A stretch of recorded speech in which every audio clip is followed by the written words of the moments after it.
আমার নাম শুভ্র। আমি যা বলতে যাচ্ছি সেটা কোনো গল্প না। অন্তত আমি সেটাকে গল্প বলতে পারি না, কারণ এই ঘটনাটা আমি নিজের চোখে দেখেছি। এই ঘটনাটা ঘটেছিল 2022 সালের শীতকালে। আমি তখন ইউটিউবের জন্য রিয়েল লোকেশন এক্সপ্লোর করার ভিডিও বানাতাম।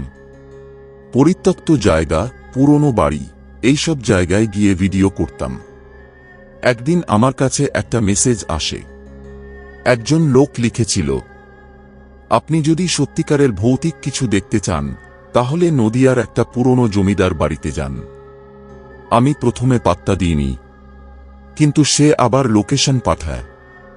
লোকেশনটা গ্রামের ভেতরে, একদম নির্জন জায়গা। কিছুটা কৌতূহল, কিছুটা কন্টেন্টের জন্য আমি যাওয়ার সিদ্ধান্ত নিলাম। আমি একা যাইনি, আমার সঙ্গে ছিল আমার বন্ধু অনিক। আমরা বিকেলের দিকে পৌঁছালাম। জায়গাটা একদম ফাঁকা, চারদিকে বড় বড় গাছ, ঝোপঝাড়।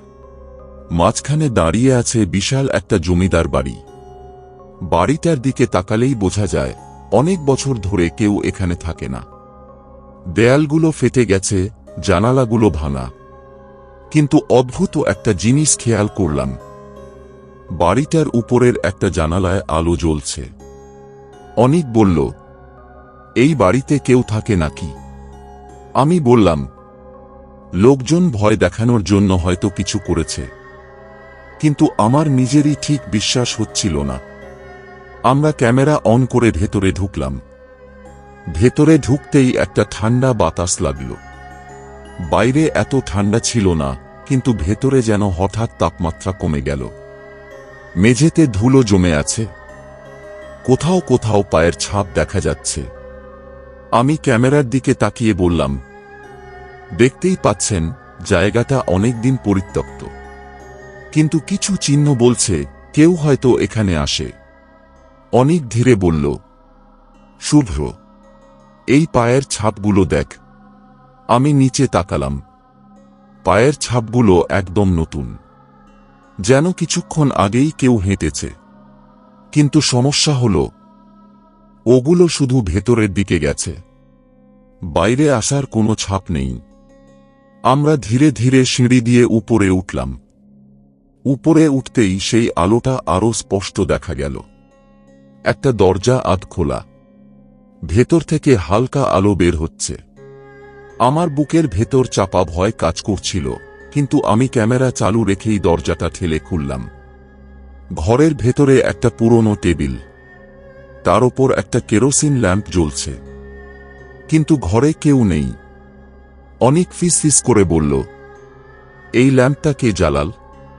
আমি কোনো উত্তর দিতে পারলাম না। ঠিক তখনই পেছন থেকে দরজা নিজে নিজে বন্ধ হয়ে গেল। আমরা দুজনেই ঘুরে তাকালাম। দরজাটা বন্ধ।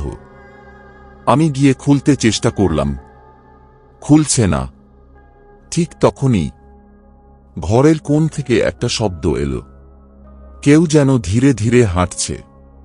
টুক টুক টুক। আমি ক্যামেরা ঘুরিয়ে সেই দিকে তাকালাম। কিছু নেই, কিন্তু শব্দটা থামছে না, বরং আমাদের দিকে এগিয়ে আসছে। হঠাৎ অনিক আমার হাত চেপে ধরল। ওদিকে দেখ। আমি তাকালাম। ঘরের অন্য পাশে একটা আয়না ছিল।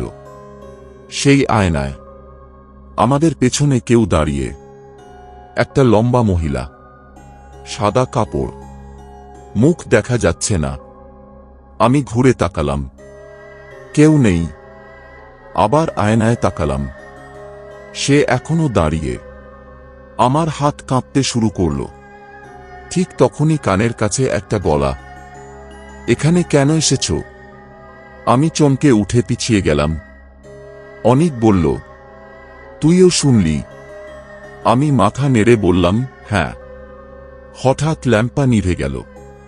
পুরো ঘর অন্ধকার, শুধু আমাদের ক্যামেরার নাইট মোডে হালকা আলো। আমরা দরজার দিকে দৌড়ালাম। এইবার দরজা খুলে গেল। আমরা নিচে নেমে বাইরে বেরিয়ে এলাম। বাইরে এসে দাঁড়িয়ে হাঁপাচ্ছিলাম। অনিক বলল, আমরা এখান থেকে চলে যাই। আমি রাজি হয়ে গেলাম, কিন্তু আমরা যখন গেটের দিকে যাচ্ছিলাম ঠিক তখনই পেছন থেকে একটা চিৎকার, একটা মহিলার গলা। আমি থেমে গেলাম, পেছনে তাকালাম। বাড়ির উপরের সেই জানালায় আবার আলো জ্বলছে, আর সেই আলোতে একটা ছায়া দাঁড়িয়ে। আমরা আরেক সেকেন্ডও দেরি করিনি, দৌড়ে সেখান থেকে বেরিয়ে এলাম। পরের দিন আমি গ্রামের এক বৃদ্ধ লোকের সাথে কথা বললাম। তিনি বললেন, ওই বাড়িটা আগে এক জমিদারের ছিল। তার স্ত্রী নাকি একদিন রহস্যজনকভাবে মারা যায়। কেউ বলে খুন, কেউ বলে আত্মহত্যা। তারপর থেকেই ওখানে অদ্ভুত ঘটনা শুরু হয়। আমি জিজ্ঞেস করলাম, কেউ কি এখনো ওখানে যায়? তিনি বললেন, যায়, কিন্তু সবাই ফেরে না।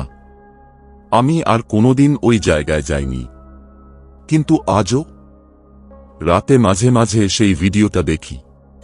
আর একটা জিনিস লক্ষ্য করি, আমরা যখন ঘরের ভেতরে ছিলাম ক্যামেরার এক কোণায় সব সময় কেউ দাঁড়িয়ে ছিল, যাকে আমরা তখন দেখতে পাইনি। ভিডিওটা যদি ভালো লেগে থাকে অবশ্যই লাইক করো আর চ্যানেলটা সাবস্ক্রাইব করে পাশে থেকো। দেখা হচ্ছে নেক্সট ভিডিওতে।